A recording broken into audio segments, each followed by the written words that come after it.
ગઈકાલે ડિંડોલીમાં હત્યાના બનાવ અનુસંધાને આજે સવારે એના પરિવારજનોના મૃતકના પરિવારજનોએ રસ્તો જામ કરવા પ્રયાસ કર્યો હતો, જે બાબતે પોલીસ તત્કાલ ત્યાં પહોંચી ગઈ હતી અને લોકોને હટાવવા પ્રયાસ કર્યો હતો। લોકોને વારંવાર અમે અપીલ કરતા હતા કે તેઓ અહીંથી દૂર થઈ જાય, સામાન્ય જનતાને તકલીફ ન પડે।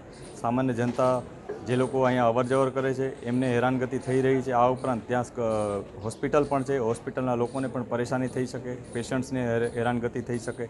આ પ્રકારના વારંવાર અમે સમજાવટ કરી રહ્યા હતા, પરંતુ તેઓ સમજીને નહીં રહ્યા હતા અને કેટલાક લોકો તેઓને મિસગાઈડ પણ કરી રહ્યા હતા। આ દરમિયાન જ્યારે મૃતકના પરિવારજનો ત્યાંથી હટવાની કોશિશ કરી હતી, તે દરમિયાન કેટલાક લોકોએ પોલીસ સાથે ઘર્ષણ કરવાનો પ્રયાસ કર્યો, જે બાબતે પોલીસે તત્કાલ કાર્યવાહી કરતાં મિનિમમ ફોર્સ યુઝ કરી અને લોકોને ત્યાંથી હટાવી દીધા હતા અને જનજીવનને કોઈ તકલીફ ન પડે એ મુજબ અમે આખો રસ્તો ક્લિયર કરી દીધો હતો અને લોકોને ત્યાંથી દૂર ભગાડી અને તેઓ ત્યાંથી જતા રહ્યા હતા। હાલની શું પરિસ્થિતિ છે?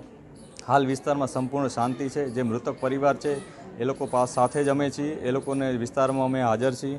એ લોકો કોઈ પણ જાતનો કાયદો હાથમાં ન લે એ માટે અમારે વારંવાર એમની અપીલ પણ છે અને તેઓ જે પણ એવિડન્સીસ આપે છે એના ઉપર અમે કાર્યવાહી કરવા પણ અમે એમને ખાતરી આપી છે।